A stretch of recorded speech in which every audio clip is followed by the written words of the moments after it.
although we're going to look at electrostatic cases, we're going to take them all the way to the integral and just stop there. In cases where maybe it'll be a super simple integral, we'll go ahead and complete it. But for the most part, no. However, before I do any of that, at the end of class yesterday, my recollection was that I had drawn a four charge sequence, right? Something on there with four, I think it was a square, right? And to talk about the assembly of charge. And I was right as the bell rang. Do we need to have a moment before we talk about distribution of charges to talk about point charge calculations for electric field and electric potential? Okay, so I got one yes, two no's, and a lot of nothing. So so we will do an assembly of charge question.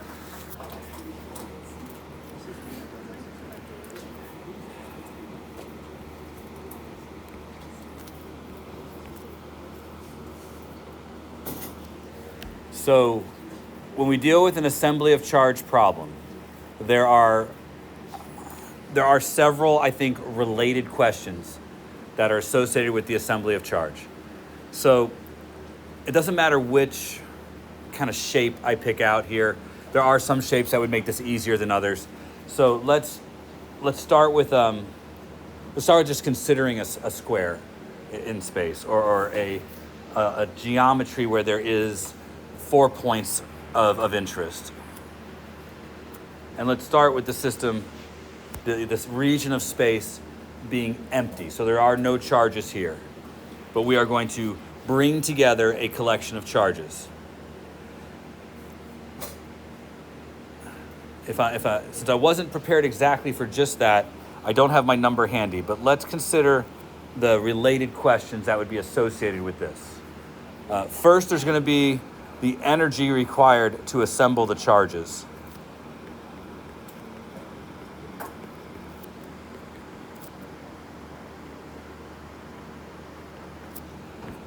We make a few assumptions when we do that, but that's one of the questions. The second one will be the electric field someplace in this region.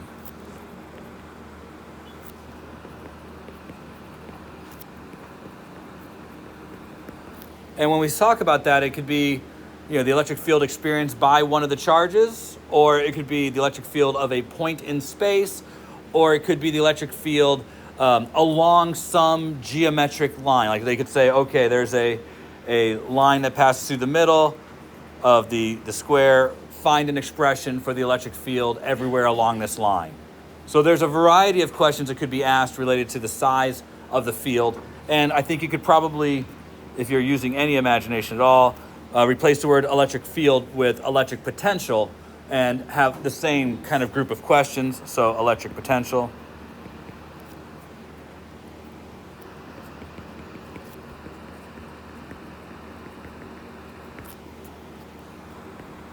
Same kind of thing. I think the last one would probably be a conservation of energy question.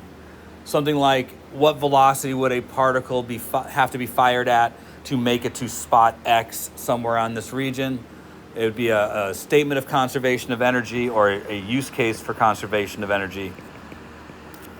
Because again, it's going to how much energy exists at a certain point in space, or how much energy could exist for a charge to be placed at a certain point in space. So a conservation of energy question. So I think in a short amount of time, maybe 10 minutes, we could probably handle all of these. There are some nuance in here that I think we should probably also pursue, because there's the FRQ version of this problem, which will likely be for you to apply Coulomb's law and then come up with some expression or value. There's the multiple choice side of this, where they're going to ask, in which of these arrangements is the electric potential the greatest? Or in which of these arrangements is the electric field 0 or the electric potential 0? We've had those kinds of questions as well. So there's the recognition of how this would work, but there's also what you would have to do to make the calculation. So let's kind of set these off to the side and consider first the problem of an assembly of charge. In assembling a charge, we'll need some geometric information. Let's go with a side length S. Let's make it a square. And let's remind ourselves that for an assembly of charge, there are two things we'll probably be using. The value for the electric field around a point charge. And just to keep things simple, we'll use K and not 1 over 4 pi epsilon naught. But let's also remind ourselves that the Coulomb constant is related to the permittivity constant. We're also going to use the standard expression for the electric potential. The electric potential is a non-vector quantity. The electric field is a vector quantity. The electric field points in the direction of the vector from the from the point charge to your location in space. And lastly, we'll have to invoke the definition of work in terms of electric potential. I think this is it. This is all we're going to need to deal with the assembly of the charges. So a reminder, and I don't care whether all the charges are the same or all the charges are different. That part doesn't matter. If all the charges are the same value, you understand, I hope that you get a certain advantage in doing the work, because the Qs will kind of, be simple to work with, but they could give you one that's Q, one that's 2Q. They could give you 5 coulombs, 12 coulombs, 6.3 coulombs. It doesn't really matter. The process is the same. So let's do a problem in which we have a mixed group of charges, because that at least will provide us with the most use case in this issue. Is that all right with you guys? Do you want them all to be positive, or a mixture of positive and negative? I think I heard the word mixture. All right. So the first charge requires no energy to place it there. So when we place our first charge, nothing is required. We don't have to calculate any potential or anything. So let's place our first charge of charge value Q in this region of space, and we'll explicitly state that it's a positive Q. Placing our second charge there, and here's where you guys suggested we do a mixed group of charges, and I think that's a good idea. So let's place our next charge there and make it negative, and let's make it negative 2Q. And let's place negative 2Q, and actually, just to make it stand out more, we'll make sure the color is different. Negative 2Q here. All right, there are a litany of things we could be asking, like what is the force on the green particle from the red particle, stuff like that. But we're talking about assembling the charges. In this case, it takes energy to assemble the charges, because an electric field has been established in space due to the placement of the positive charge. And so bringing in any other charge is going to require a change in the energy of the system. In the case of bringing a negative charge here, the negative charge is pulled into this position. So technically, we're going to lose energy in the system because the particle will be pulled here, meaning it doesn't take work to put the particle there. The system is not going to gain energy of fixing this particle here. I want you to imagine if you were putting rocks on top of a table. Every time you put a rock on top of the table, the rocks are increasing the potential energy of the system. But if a rock fell to the ground, would that increase the potential energy of the system or decrease the potential energy of the system? It would decrease the potential energy of the system. Bringing a negative charge here is decreasing the total potential energy of this system. The amount of energy it will decrease by is given by the value for the work being done. So in this case, we can calculate the work being done because we know the electric potential surrounding the first charge, and we know the separation distance between the first charge and the second charge.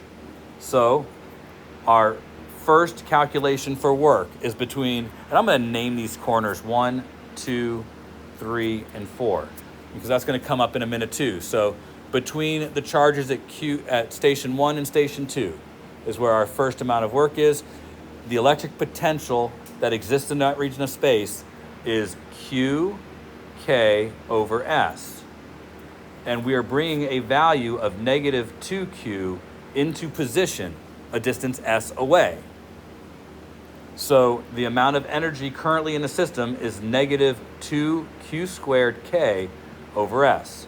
This would be the amount of potential energy. The fact that it's negative isn't an issue. Negative work was done bringing this charge into this location. So the net energy of the system currently is negative. Let's bring our next charge in, and let's make it another positive charge,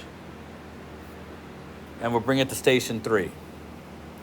Now, station 3, this charge, which is going to be, I said positive 3Q there.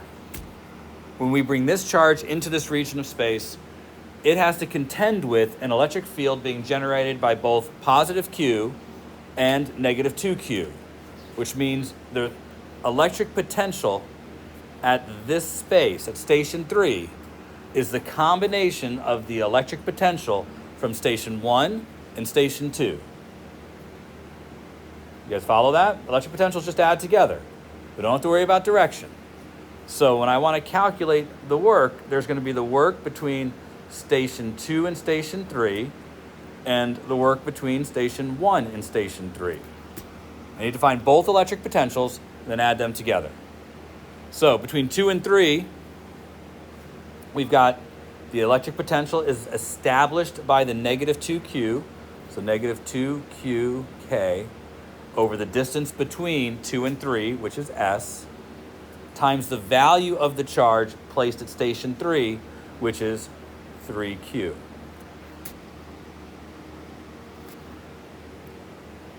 Now we're also going to have to deal with the fact that we have an electric field established by the particle at station 1, and it contributes to the electric potential at station 3. So we need to deal with that one too. Again, the electric potential established by the particle at station 1 at the location of station 3 is going to be QK over radical 2S. And then I need to multiply by the value of the charge placed at that location, 3Q. Any question about that? I'd say it's pretty straightforward. The thing to consider here is you could have calculated the electric potential at station 3 first, and then multiply it by the value of charge. You realize that we're just going to add these things together anyways. So the order that we do this operation doesn't matter. You all right there, Hunter? Scared yourself awake. I know it's physics. It's scary stuff. So it's a pretty simple sum, except we actually can't add it together, meaning we're going to have two separate terms. We can factor a few things out, but we're going to have two separate terms. So I'd probably factor out the 3Q squared times K. And then I'm going to have, I also can factor out the S. And I'll just have 1 plus 1 over root of 2. Or no, I'm wrong. Sorry. It's going to be negative 2 plus 1 over root of 2. All good? Now, the total energy in the system is still going to be the sum of this plus the sum of this. Right? So we've got a future where we're adding all these things together. So our last step is to bring in another charge. What do you want, a positive or a negative here? It doesn't matter. It's just repetitive to me. None of you care? Then I don't care. Positive, fine. So positive charge here. And how about we go with, I don't know, do you care? 6Q, big boy. We'll bring it in there. All right, so 6Q is being brought to this location. So we have to do this 3 times now, 1 for every group of 2 particles. So there's going to be the electric potential between 1 and 4, the electric potential between 2 and 4, and the electric potential between 3 and 4, and they'll all have to be added together. So 6Q times QK over S between 1 and 4. 6Q times negative 2QK over root of 2S. You see the repetitive nature of this, right? And then finally, 6Q times 3qk over s. Again, we have this root of 2 thing in here, so we can factor it out, but we're still going to be doing the simple sum of all of these. But it's going to produce a complex number. So 6qk over s, and what we have left is 1 plus 3 or 4, minus 2 over the root of 2, which is just the root of 2 if I can do my mathematics right. So there might be a good reason to leave it as a fraction because we're going to add these things together, but and that's it now. So we have this energy from bringing in the third particle, this energy from bringing in the fourth particle, this one for bringing in the third particle, and this energy for bringing in the first particle. And then all that has to be added together.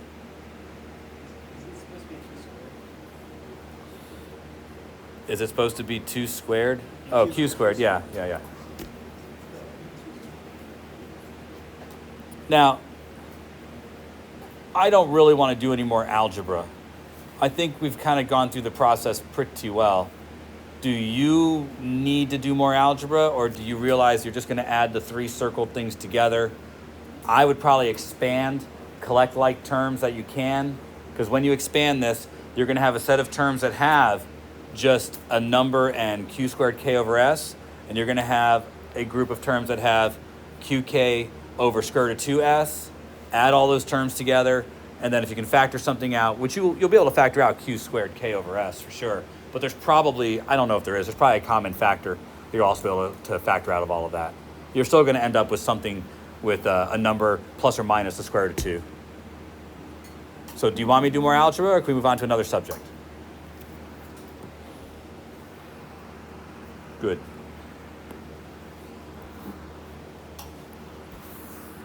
Let's, for just a moment, do one more thing. And I was trying carefully to leave just a little bit left in here, so I think I've got what I want left. This will help us go into the next portion of what I'd like to actually talk about.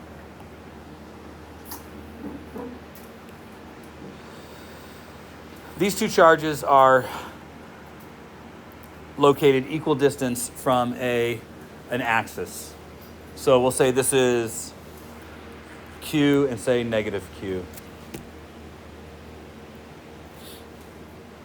And we'll call this the x-axis, and they are arranged in such a way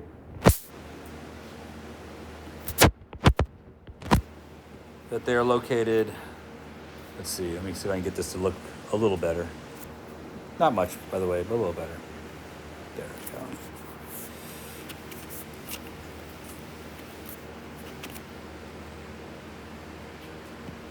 There. Think that'll work? All right, so let's say that this is 0 on the axis. And this represents areas of positive x on the axis. Let's label this distance a and this distance a. So we are negative a below the axis and positive a above the axis. Common question related to this, bless you, is finding an expression for the electric field everywhere along the x-axis. Or finding an expression for the electric potential everywhere along the axis. 2 common questions. For this one, the electric potential question is not particularly interesting. It's 0 everywhere along this axis. Because regardless of where we are along this axis, we are the same distance from both charges, and both charges are of opposite charge, so they will contribute equal and opposite amounts to the electric potential. So this line actually represents a point of 0 potential between the 2 charges. So that's not a particularly interesting question here. The electric field one, more interesting. So let's talk about the electric field question, because I think there's some people in the room who still have geometric issues. So I'm pointing out a location along the x-axis. I'm going to label the distance from 0 to that location positive x.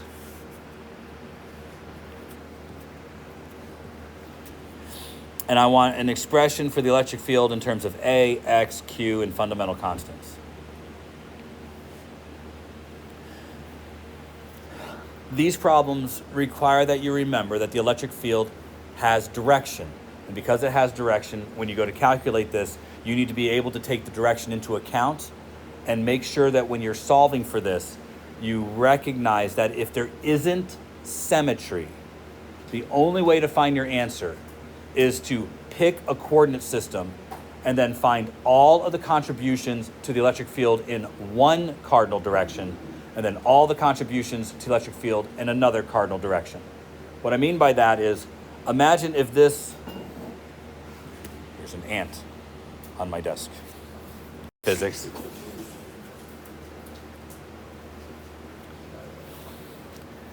I don't have a problem with ants. I really don't want to get bit by the ant though. So he's still tooling around here though. I'm waiting because if another ant shows up, that guy's dead. He's the one I'm sacrificing. So in this problem, I want you to realize that if these were not the same value of charge, if they were different, so say this was a negative 5q.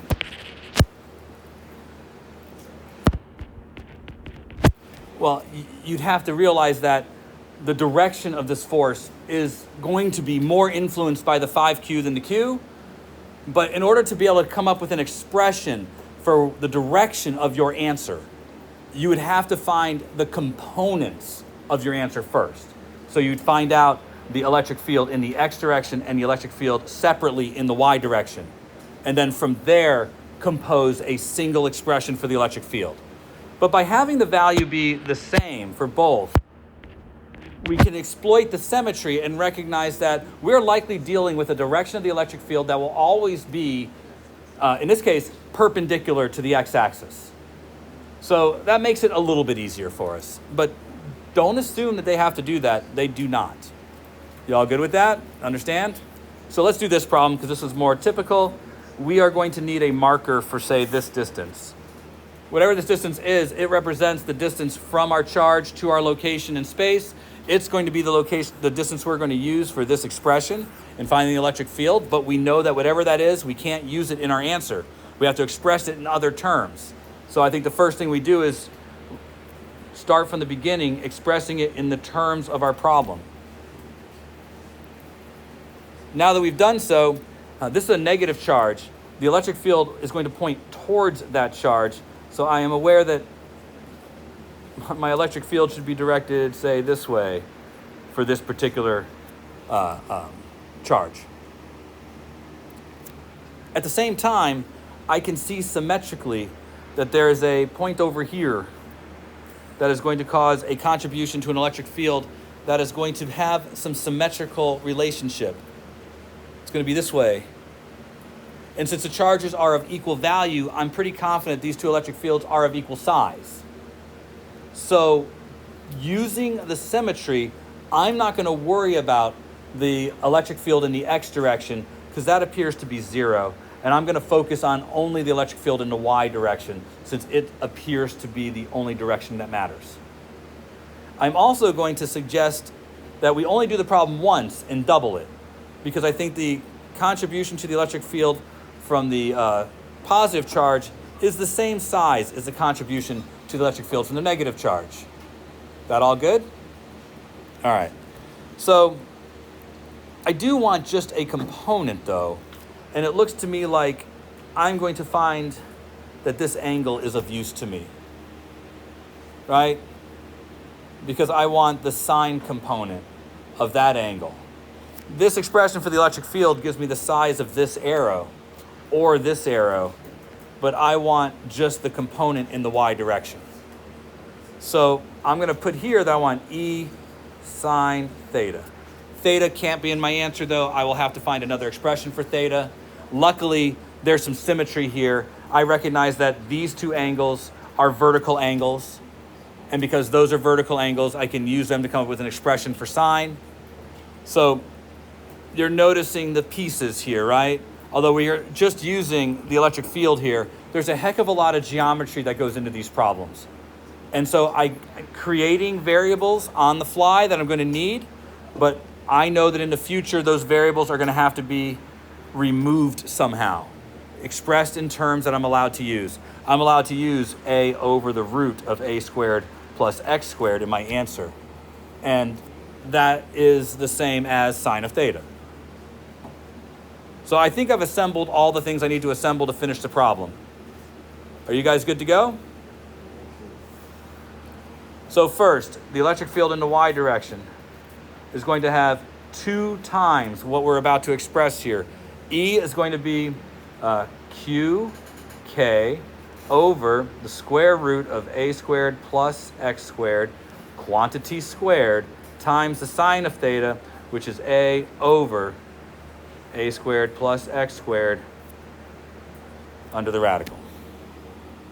I believe those are all of the contributions to that electric field. And I've doubled it to ensure that we got both parts from the positive and the negative charge. So now I just want to clean it up. And let's get 2qk over a squared plus x squared, x squared to the 3/2. And I forgot to keep my a in there, so let's put my a up there.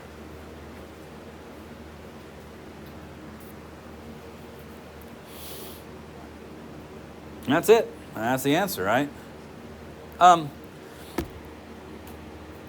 It's funny, it goes to 0 as x goes to 0, but it would have anyways, because the farther away you get, the more x dominates this particular equation. It also goes to 0 as a goes to 0. Do you guys see that too? It's important to recognize the limits within your problem. Make sure it makes sense. If a goes to 0, the 2 charges overlap and we have a net charge of 0.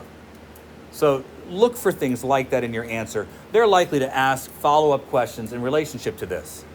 I also want to point out that when x goes to 0, this expression simplifies dramatically, doesn't it? And I would expect that simplification because when x goes to 0, it should all be about just a, because we're right there at the center. Relatively simple application. It would have been maybe more interesting if I had not chosen a positive and negative to do a discussion about the electric potential, but I'm okay with this being a decent example. We're not going to get through this part, but I think it's worth establishing a starting point. The point charge problem and the charge distribution problem follow the same pattern. So let's do one that I know is impossible for us to complete mathematically, but I think gives us a good starting point for how these problems are set up. And I'm going to choose a straight line, but I'm going to choose a finite line of charge. And I'm going to specifically choose a location that might make this challenging, like this point in space. So this point in space is aligned with the bar, so it is perpendicularly aligned with the bar. Let's establish a little bit of our geometry here. So